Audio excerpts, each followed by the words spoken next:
안녕하세요. 반갑습니다. 주갈성교회 유형욱 목사입니다. 한 주간 동안 잘 지내셨어요? 요즘 잘 지내기가 좀 어려운 시대에 우리가 살고 있죠.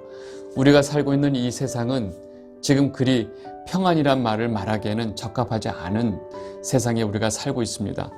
불과 몇 주 전까지 우리가 상상도 못하던 일들이 지금 세계 곳곳에서 벌어지고 있는 상황입니다. 많은 사람들이 불안해하고 두려워하고 또 떨고 있지만 하나님의 백성들 성도는요, 하나님의 보호하심을 믿고 평안할 수 있습니다. 주갈성 성도 여러분 모두가 그 하나님의 보호하심을 붙들고 여러분들 모두가 평안하시길 바랍니다. 오늘 거룩한 주일날 우리에게 어떤 말씀을 주시는지 본문 말씀 같이 보도록 하겠습니다. 누가복음 13장 4절에서 5절 말씀입니다. 또 실로암에서 망대가 무너져 치여 죽은 18사람이 예루살렘에 거한 다른 모든 사람보다 죄가 더 있는 줄 아느냐? 너에게 이르노니 아니라. 너희도 만일 회개하지 아니하면 다 이와 같이 망하리라. 여러분, 하나님을 믿는 성도, 예수 그리스도를 나의 구주로 고백하는 이 성도에게 있어서 그 믿음의 근간이 되는 것이 무엇일까요? 하나님을 믿는 성도에 있어서 우리가 살아가는 이 삶의 근간이 되는 것은 무엇일까요? 여러분 대답해 보세요. 네, 맞아요. 하나님이 우리에게 주신 그 말씀, 바로 성경이죠. 성도의 모든 믿음의 뿌리는 바로 성경입니다. 여러분들 모두가 그 믿음의 뿌리가 바로 이 하나님의 말씀, 성경에 있게 되기를 바랍니다. 여러분, 그 성경이 우리에게 하시는 말씀의 핵심이 뭘까요? 굉장히 어려운 질문이지만 제가 대답을 해보면 바로 그것은 인간들 모두가 죄인이다 라고 하는 말씀입니다. 여러분, 인본주의적인 그런 인간적인 인본주의적인 사고를 가지고 있는 사람들은 이러한 말씀을 제일 싫어하죠. 그죠? 네. 근데 우리가 좋고 싫고의 문제가 아니고 성경은 모든 인간은 하나님 앞에서 죄인이다라는 사실을 정확하게 말하고 있습니다. 문제는 그 죄의 문제가 해결되지 않으면 우리는 절대로 하나님 앞에 나아갈 수 없다는 거죠. 더 심각한 것은 인간 스스로 그 죄의 문제를 절대로 해결할 수 없다는 것입니다. 그래서 그 죄의 문제를 해결하시기 위해서 오신 분이 바로 예수 그리스도. 그래서 이 성경에 이 죄의 문제와 이 죄의 문제를 해결하러 오신 예수 그리스도가 가장 중요한 주제가 되는 것입니다. 여러분, 예수님이 오시기 전에 이 구약 시대를 가만히 그 역사를 보면요, 구약 시대 내내 하나님과 이스라엘 백성들 사이에서 벌어진 많은 사건들을 보면 바로 그 죄의 문제였습니다. 성경은 바로 이스라엘 백성들의 그 죄의 문제를 아주 낱낱이 설명을 하고 있습니다. 여러분, 잠깐 기억을 돌이켜보면 우리 이제 애굽에서 노예로 살고 있는 이스라엘 백성들을 하나님께서 모세를 세우셔서 보내죠. 그래서 모세가 이스라엘 백성들을 이끌고 그 바로의 반대를 무릅쓰고 이끌고 나와서 이제 광야 생활이 시작이 됩니다. 이스라엘 백성들을 출애굽시키고 제일 먼저 데리고 온 것이 바로 시내산이죠. 시내산에서 하나님이 이스라엘 백성들과 계약을 맺죠. 그 계약이라고 하는 것은 바로 율법을 주시는 거예요. 여러분이 율법이라고 하는 것은 하나님이 이스라엘 백성들에게, 하나님의 백성들에게 처음 주신 이 율법은 결국 죄로 인해서 하나님과 인간 사이에 막혀있는 이 길을, 이 율법을 통해서 먼저 그 길을 열어주신 거죠. 여러분, 10계명을 통해서 제일 먼저 하신 말씀이 바로 뭐냐? 너희들은 하나님만 섬겨야 한다. 그리고 너희가 하나님 외에 다른 우상을 섬기는 것, 즉 자기 자신을 위해서 사는 것은 하나님 앞에 가장 큰 죄가 된다라는 것을 아주 선명하게 알려주시고, 현재 너희들은 죄가 있기 때문에 이 죄의 문제를 없애고 내 앞에 나아올 수 있는 유일한 길을 주셨어요. 바로 그게 제사였죠. 제사. 그 제사는 바로 뭐냐면, 죄의 문제는 한 아주 어린 양, 흠없고 점없는 어린 양의 피로 이 한 생명의 죽음으로만 이 죄의 문제가 해결된다는 거죠. 그래서 이 하나님께서 이스라엘 백성들에게 주신 그 율법책의 거의 대부분이 이 제사에 관련된 얘기입니다. 여러분, 성막, 성전, 이 모든 것들이 이 제사와 연관이 있고, 제사장을 세우는 규례, 그 모든 제사장을 섬기는 레위인들의 규례, 이 모든 것들이 사실은 그 제사와 연관이 있고 이스라엘 백성들과 하나님 사이의 이 죄의 문제를 어떻게 해결하느냐, 즉 하나님으로 인간이 하나님에게 나갈 수 있는 그 방법이 뭐냐, 결국 이것이 다 제사죠. 여러분 알다시피 이 제사는 예수 그리스도, 즉 그 십자가의 그림자 또 예표였다는 것은 여러분들 알고 계시죠? 여러분, 이렇게 율법을 통해서 하나님과 이스라엘 백성들이 만나는 그런 어떤 포인트가 생겼죠. 모세를 통해서 이스라엘 백성들에게 내가 너에게 알려준, 하나님이 내게 주신 이 율법을 너희들은 잘 지켜야 되고 너희 후손들, 너희 자녀들에게 잘 가르쳐서 잘 지키게 하고 여호와 하나님을 경외하는 것을 반드시 가르쳐야 돼 라고 모세는 아주 강력하게 이 명령을 하고, 모세는 죽어서 하늘나라를 가죠. 결국 여호수아가 이끄는 이스라엘 백성들이 젖과 꿀이 흐르는 그 아브라함 때부터 약속하신 그 가나안 땅으로 들어가서 이제 하나님이 주신 그 율법대로, 하나님의 말씀대로 이 율법을 지키면서 하나님의 그 모든 법도와 율례를 지키면서 살면 되는데, 이 가나안 땅에 들어가기 시작하면서 이스라엘 백성들은 하나님을 저버리기 시작합니다. 아마 그 여호수아 세대가 죽은 다음서부터 그들이 여호와를 알지 못하니라 하게 돼요. 하나님을 알지 못하는데 하나님이 주신 율법을 알겠어요? 그래서 이 이스라엘의 역사를 보면요, 철저하게 하나님을 거역하고 배반하고 하나님 앞에 죄악을 범하는 이런 배반의 역사가 바로 이스라엘 역사입니다. 여러분, 이스라엘 역사에 쭉 이들이 얼마나 심각한 죄악을 졌는지 마지막에 하나님이 그 심판의 칼을 준비하시고 이스라엘 백성들에게 선지자를 보내죠. 그래서 이 선지자들의 외침을 들어보면 이들이 얼마나 하나님 앞에 하나님을 저버리고 우상을 섬기며 살았는지를 금방 알 수 있습니다. 이사야 1장 2절에서 3절 말씀 보겠습니다. 하늘이여 들으라, 땅이여 귀를 기울이라. 여호와께서 말씀하시기를 내가 자식을 양육하였거늘 그들이 나를 거역하였도다. 소는 그 임자를 알고 나귀는 그 주인의 구유를 알건만은 이스라엘은 알지 못하고 나의 백성은 깨닫지 못하는도다 하셨도다. 여러분, 그 이사야 선지자의 맨 앞부분부터 이스라엘 백성들이 하나님 앞에 어떤 죄를 짓고 있는지가 바로 그 성토가 나오죠. 하나님의 마음이 벌써 이렇게 나오기 시작해요. 여러분이 남유다가 마지막 멸망하기 직전에 활동했던 그 예레미야 선지자 아시죠? 그 예레미야 선지자를 통해서 이들이 마지막에 얼마나 하나님 앞에 음란한 우상 숭배가 심각했는지를 알 수 있어요. 예레미야 3장 2절, 내 눈을 들어 헐벗은 산을 보라. 내가 행음하지 아니한 곳이 어디 있느냐? 내가 길가에 앉아 사람들을 기다린 것이 광야에 있는 아라바 사람 같아서 음란과 행악으로 이 땅을 더럽혔도다. 여러분, 이스라엘 백성들이 이 하나님 앞에 우상 숭배의 이 죄가 얼마나 심각했는지를 이 말씀을 통해서 우리는 너무나 쉽게 추측을 할 수 있습니다. 더군다나 이 이스라엘 백성들, 마지막 이 예루살렘 사람들이 얼마나 이 하나님의 공의와 진리를 버리고 살았는지 다음 말씀을 통해서 우리는 너무나 쉽게 알 수 있어요. 예레미야 5장 1절입니다. 너희는 예루살렘 거리로 빨리 다니며 그 넓은 거리에서 찾아보고 알라.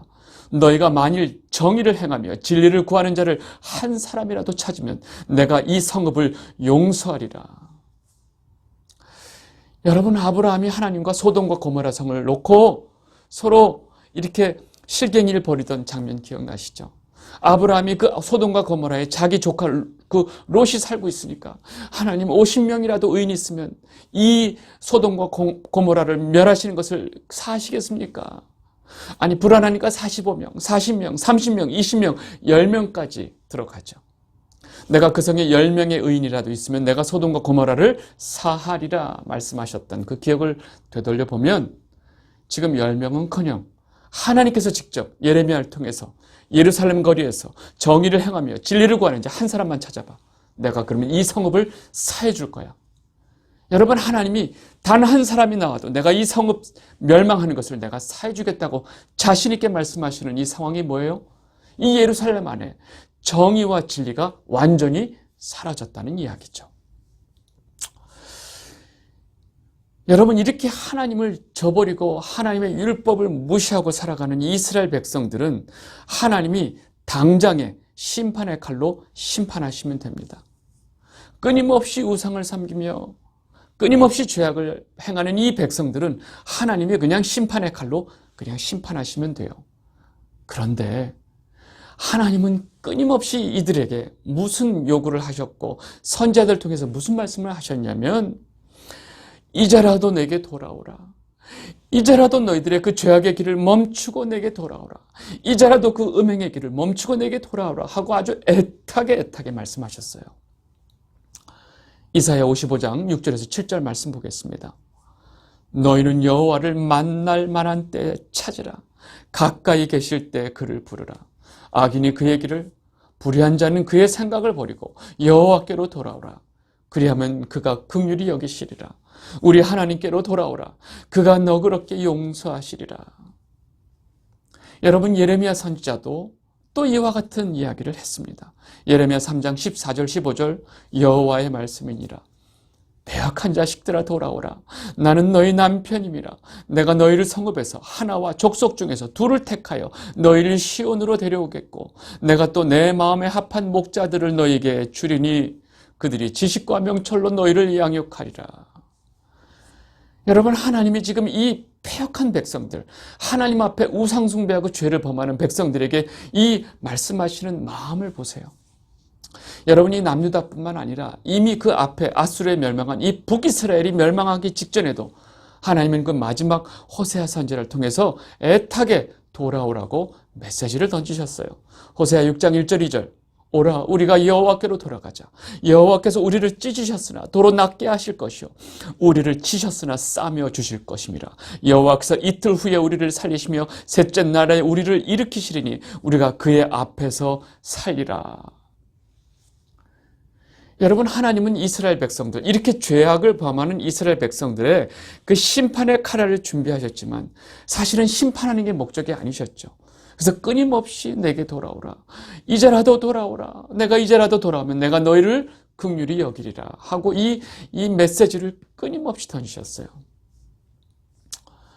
여러분, 이렇게 선지자들이 이스라엘 백성들에게 외칠 때 자신들의 머리 위에 그 심판의 칼날이 있다는 사실을 이들이 알았을까?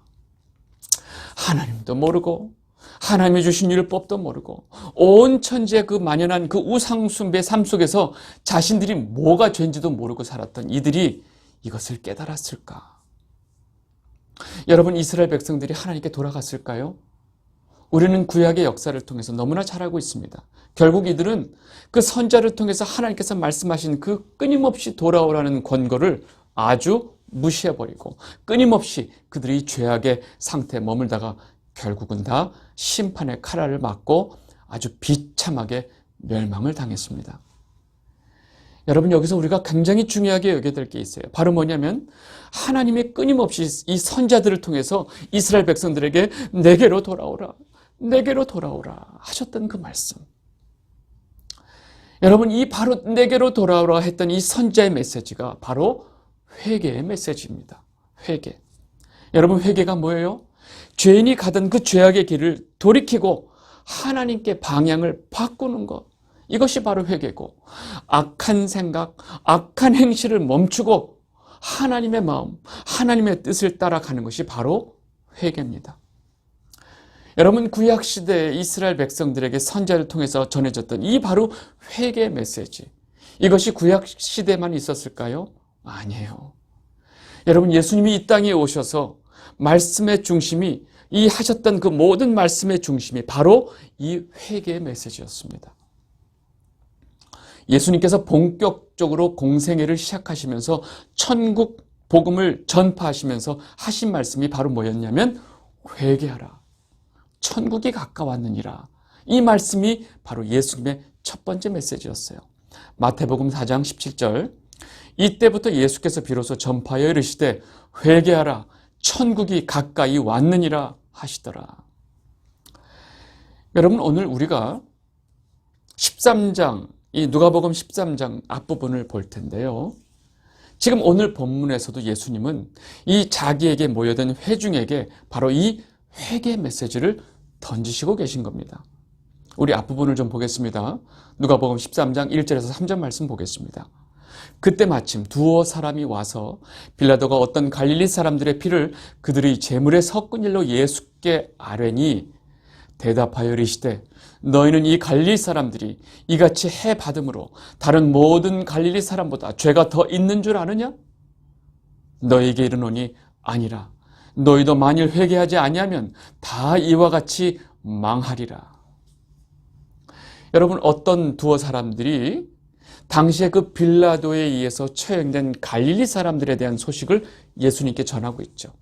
그러니까 예수님께 그 소식을 전해들은 예수님께서 지금 이 소식을 전한 사람들과 지금 예수님 앞에 있는 그 사람들에게 이 말을 하는 거예요.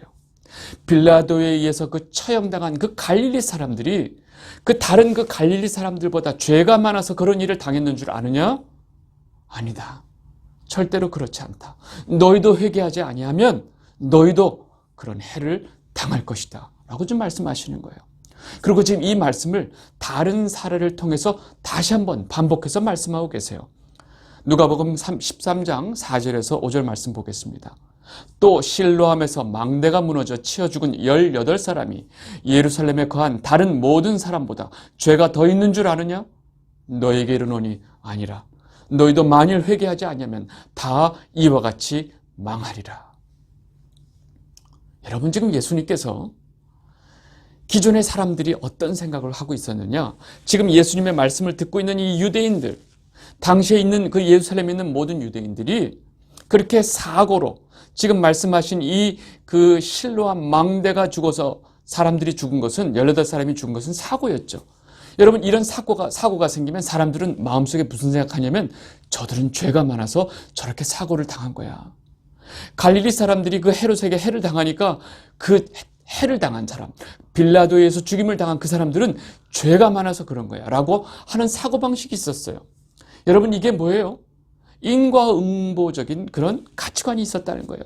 죄가 많은 사람들은 그 형벌을 받게 돼 있어, 이런 거예요. 누가 어떤 일을 당하면 저 집에 죄가 있나 봐, 저 집에 큰 죄가 있었나 봐. 여러분, 예수님께서 이것을 다 깨버리고 계신 거예요. 아니다. 너희들이 가지고 있는 그런 생각들 다 잘못됐다. 그 사람들이 너희들보다 죄가 많아서 죽은 게 아니다 라고 지금 말씀하신 거예요. 그리고 너희도 회개하지 아니하면 너희도 똑같이 이와 같이 당하리라 말씀하신 거예요. 다시 말해서 예수님은 누가 죄가 많냐 적냐의 문제에 있어서 너희들도 그들과 똑같다고 말씀하신 거예요. 그러면 예수님께서 이렇게 말씀하시니까 지금 여러분들도 그렇고 지금 이 예수님의 말씀을 듣는 사람들도 그렇고, 아니 우리와 그들이 똑같이 죄인인데 그럼 그들이 왜 그런 일을 당했어? 왜 그들이 그렇게 사고를 당해서 죽었어? 라고 생각을 하는 거예요. 근데 예수님은 지금 이들에게 그들의 속마음을 다 아시죠. 무슨 말씀을 하고 싶으냐면 너희들 지금 마음속에 그들이 왜 죽었냐를 지금 궁금해하느냐? 아니, 너희들이 더 관심을 가져야 될 사실은 너희들이 똑같은 죄를 짓고도 그들은 죽었는데 너희들은 지금 왜 살아있느냐? 너희들은 어찌하여 지금 아무 일을 당하지 않고 있느냐? 더 너희들은 관심을 가져야 돼 라고 지금 예수님께서 말씀을 하고 싶으신 거예요. 너희들은 지금 왜 살아있는지 너희들 알아? 너희들도 똑같은 죄인인데 왜 지금 너희들이 이렇게 살아있어? 그 이유를 너희들 알아? 이 말씀을 예수님께서 하시고 싶은데 이들이 어리석고 깨닫지 못하니까 예수님께서 비유로 이 말씀을 하시는 거예요. 그래서 그 다음에 예수님께서 비유로 그 이야기를 하고 계십니다. 누가복음 13장 6절에서 7절 말씀 보겠습니다. 이에 비유로 말씀하시되 한 사람이 포도원에 무화과나무를 심은 것이 있더니 와서 그 열매를 구하였으나 얻지 못한지라. 포도원 지기에게 이르되 내가 3년을 와서 이 무화과나무에서 열매를 구하되 얻지 못하니 찍어버리라. 어찌 땅만 버리게 하겠느냐. 여러분, 지금 예수님께서 비유로 말씀하고 계세요.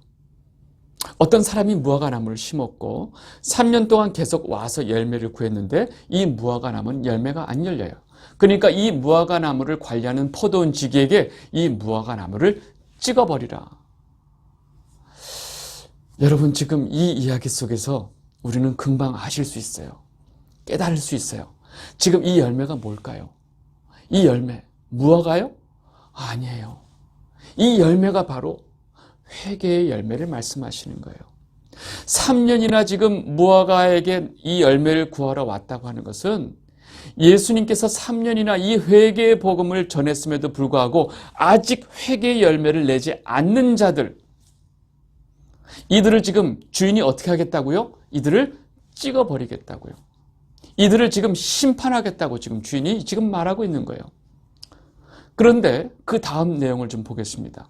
누가복음 13장 8절에서 9절. 대답하여 이르되 주인이여 금년에도 그대로 두소서. 내가 두릅하고 거름을 줄이니 이후에 만일 열매가 열면 좋거니와 그렇지 않으면 찍어버리소서 하였다 하시니라. 여러분, 지금 예수님께서 지금 그 실로암 망대로 죽은 사람들의 그 소식을 지금 듣고 있는 이 사람들에게 무슨 말씀을 하시는 거예요? 너희들은 지금 똑같은 죄를 졌는데 왜 지금 살아있느냐? 지금 그 얘기를 하신다고 그랬죠. 지금 이 비유의 두 번째 비유를 보면 포도지기가 지금 이 무화과나무의 주인이 이 무화과나무를 찍어버리라 명령을 했음에도 불구하고 포도원 지기가 사정을 합니다. 주인님, 올 한 해만 한 번 더 기회를 주십시오. 제가 이렇게 두릅하고 거름을 더 줘서 혹시라도 다시 한번 열매를 맺을 수 있도록 제가 기회를 주겠습니다. 올해도 다시 열매가 안 열리면 그때는 찍어버리소서 얘기하는 거예요. 여러분, 지금 이 무화과 나무를 심은 주인은 누구고 이 무화과 나무를 지금 돌보고 있는 포도원 지기는 누구일까요? 여러분, 금방 아시겠죠? 이 무화과 나무의 주인은 바로 하나님이시고 이 무화과 나무를 돌보고 있는 포도원 지기는 바로 예수님이죠. 예수님이 3년 동안 이 무화과 나무 죄인들을 돌봤어요. 그리고 열매를 맺게, 어떤 열매요? 회개의 열매를 맺도록 계속 돌봤어요. 근데 끝까지 열매를 안 내요. 그러니까 이미 찍어버리라고 주인은 명령하셨는데 예수님께서 조금만 좀 참아주십시오. 제가 한 번 더 걸음을 주고 조금만 더 열매를 맺을 수 있도록 제가 좀 더 해보겠습니다. 지금 이게 예수님 앞에 얘기를 듣고 있는 그 사람들의 상태라는 거예요. 너희가 지금 왜 살아있는지 알아? 너희들에겐 이미 심판의 칼날이 지금 임하에 있어. 너희들은 이미 지금 이 무화과나무를 찍을 도끼가 지금 준비되어 있어. 들려 있어. 근데 지금 너희들 지금 기다리고 있는 거야. 너희들이 회개의 열매를 맺을 때까지. 여러분, 지금 이 비유는요, 어마어마하게 두려운 말씀이에요. 지금 이 말씀을 듣고 있는 자들이 덜덜덜덜덜 떨었을 거예요. 여러분, 구약 시대의 이스라엘 백성들은요, 이 마지막 기회를 저버리고 열매를 맺지 못해서, 어떤 열매요? 회개의 열매를 맺지 못해서 결국 심판을 받은 거죠. 이 영상을 보고 계신 주갈성 성도 여러분, 저와 여러분 모두에게 이 하나님께서 원하시는 이 회개의 열매가 있기를 진심으로 바랍니다. 여러분, 하나님께서 예수님의 비유처럼 우리에게 원하시는 열매는 바로 회개의 열매를 원하시는 거예요. 여러분, 우리가 하나님 앞에 어떤 죄인인지 깨닫고 우리의 그 가슴을 찢고 애통하는 마음으로 회개하지 않으면 우리는 찍어버림을 당하게 되는 바로 그 무화과 나무 같은 존재라는 거예요. 여러분, 예수님께서 오시기 전에 예수님의 오시는 길을 준비했던 그 세례 요한이 있죠. 여러분, 세례 요한이 바로 이 예수님이 오시기 전에 바로 이 상황을 그대로 회개의 메시지를 강하게 전했다는 것이죠. 누가복음 3장 8절에서 9절 말씀 보겠습니다.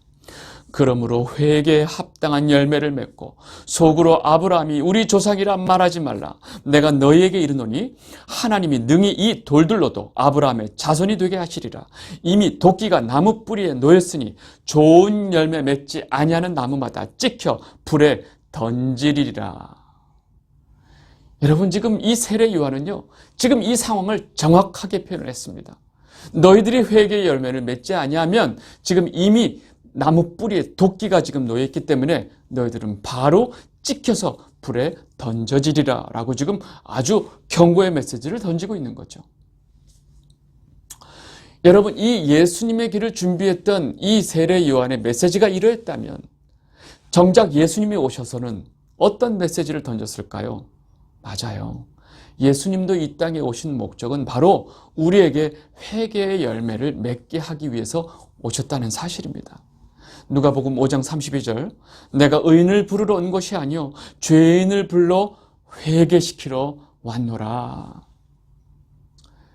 여러분, 예수님이 끊임없이 처음서부터 회개하라고 외치셨고 예수님은 죄인들을 회개시키러 오셨다고 지금 말씀하고 계시죠. 여러분, 예수님이 마지막에 이 3일 만에 부활하셔서 승천하시기 전에 마지막에 제자들에게 하신 말씀을 우리는 주의 깊게 집중해서 봐야 합니다. 누가복음 24장 46절 47절, 또 이르시되 이같이 그리스도가 고난을 받고 제3일에 죽은 자 가운데서 살아날 것과 또 그의 이름으로 죄 사함을 받게 하는 회개가 예루살렘에서 시작하여 모든 족속에게 전파될 것이 기록되었으니. 여러분, 지금 누가복음의 마지막 부분, 예수님이 승천하시기 전에 하신 말씀이에요. 지금 예수님의 말씀을 보면 무엇이 전파된다고 말씀하세요? 예수님께서 죽은 자 가운데서 살아나신 그것과 그의 이름으로 죄 사함을 받게 하는 회개가 전파될 것이다 라고 지금 말씀하시는 거예요. 여러분, 지금 무엇이 전파된다고요? 그 회개가 전파된다고요. 예수님의 첫 사역과 끝까지 지금 일관되게 하시는 말씀이 바로 뭐냐면 죄인들을 회개시키러 오셨다는 것입니다. 그리고 예수님을 믿고 죄사함을 받는 회개를 전파하시는 것이 바로 예수님 오신 목적이에요. 우리가 예수 그리스도의 복음을 믿고 그 이름을 믿고 죄사함을 받는 회개를 전한다는 것이에요. 이것이 바로 예수 그리스도의 복음이 전해진다는 것입니다. 여러분, 우리가 돌이켜보면 우리가 예수님을 처음 알고 하나님의 그 사랑을 깨닫고 울면서 우리가 했던 게 바로 뭐예요? 우리 입속에 뭐가 터져나왔어요? 회개가 터져나왔죠. 우리가 죄사함을 받은 그 회개가 바로 입술 가운데 우리가 있었다는 사실입니다. 주갈성 성도 여러분, 여러분은 어떠세요? 여러분은 예수 그리스도를 믿고 그 죄사함을 받을 회개를 하셨나요? 물론 하셨겠죠. 여러분, 지금 이 세상에서 일어나는 수도 없이 많은 사고, 전쟁, 기근으로 인해서 얼마나 많은 사람들이 죽는지 몰라요. 그리고 지금 현재 이 전염병으로 또 죽는 사람들이 너무나 많이 있습니다. 그런데 우리는 어째서 멀쩡히 살아있어서 그런 죽어가는 사람들을 마치 나와는 아무 상관이 없는 일처럼 이렇게 보고 있을까요? 우리는 그들보다 죄가 없고 착하고 하나님 보시기에 아주 교회도 열심히 다니고 선해서 우리가 이렇게 살아있다고 생각하시나요? 여러분들이 만일 그렇게 생각하고 있다면 지금 예수님께서 여러분들에게 뭐라고 말씀하실 것 같아요? 지금 여기저기서 수많은 사고와 전쟁과 기근으로 또 전염병으로 죽는 사람들이 너희들보다 죄가 많아서 죽는 줄 아느냐? 너희에게 이르노니 아니라. 너희도 만일 회개하지 아니하면 다 이와 같이 망하리라 라고 말씀하지 않으실까요? 기도하겠습니다. 하나님 아버지, 이 죄인된 우리에게 아직까지 회개할 수 있는 기회를 주심을 감사합니다. 우리가 하나님 앞에 죄인임을 고백하게 하시고 우리 심령 가운데 회개의 영을 허락하여 주옵소서. 예수 그리스도의 이름으로 감사하며 기도드리옵나이다. 아멘.